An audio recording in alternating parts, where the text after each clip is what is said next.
Trez Pugh is a simple guy that tries to do as much as he can in the community and be an example for our youth.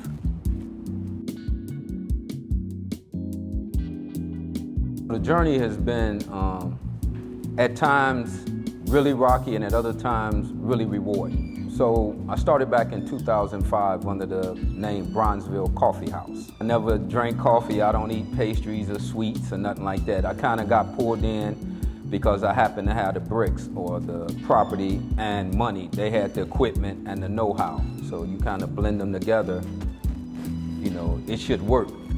I had two partners at the time. Without getting into what happened, it didn't work out. Fast forward in 2011, I branched off into my own Sip and Savor brand. And what that brand does is more about where coffee and community meet. We do more things in the community for the youth, for the elderly, up-and-coming entrepreneurs, and the like. Our motto has always been, each one, teach one. So what we try to do is bring a gathering of different people from the community into this space, which I consider a safe workspace, from all walks of the life, where people can come in and have a good time, listen to music, enjoy some great art, while at the same time getting some culture and some tutelage from some of the older guys from the neighborhood.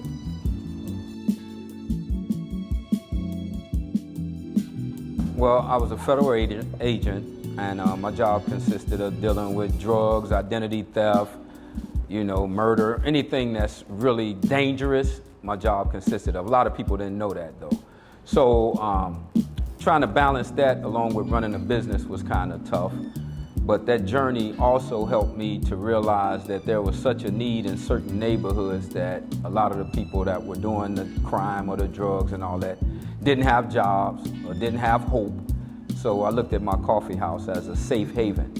So some of the people that I had to deal with now come to the coffee house. So it's kind of a full circle type of thing. Back in 2004, I was shot by a kid that was like 12 years old. Shot twice, matter of fact, in the leg and in the chest over on 87th and the Dan Ryan. And that was right before I opened the coffee house. So after I recovered from the shooting and everything, I started thinking about, you know, I have a son, and my son was older than this kid at the time. I have nephews and cousins, and then there's other kids out there that need to know that there's another way than just going out taking things from people. So my why is to show them you don't have to be a ball player or a rapper or entertainer. You can actually do something and create jobs. And to me, creating jobs, changing communities is more powerful than anything. It's, you know, I know people love the basketball stars and all the glitz and glam, but to me, to see a kid that has no hope get a job, you know, learn a skill set and meet people that can, you know, mentor him, and this happens in the coffee house all the time, that's my why. Be a king, I mean, it's a title you guys give us, you know, but I think for me it means people look up to you. People feel as though they can go to you for advice or you know how to do things, but here's the caveat to that. You have to be humble too, because you don't know everything. So to me, being a king is also not only leading, but being humble enough to understand you can learn from the simplest person and be able to let them know you learned from them. So that's my idea of being a king. You got two ears and one mouth for a reason. Learn to keep your mouth closed and listen a lot more.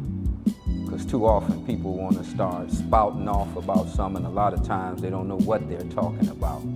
If you just listen and ear hustle, as I call it, I say that in my coffee house all the time. I call it the Ear Hustle Cafe. You could pick up on a lot of nuggets, be it finance, marketing, business, relationships, whatever it may be. If you just be quiet sometime and listen, that would be the best advice I can give. And it don't mean everything you taking in is good advice, but just listen and weigh out what it is you're hearing. I think you'll learn a lot. I'm Trez Pugh III.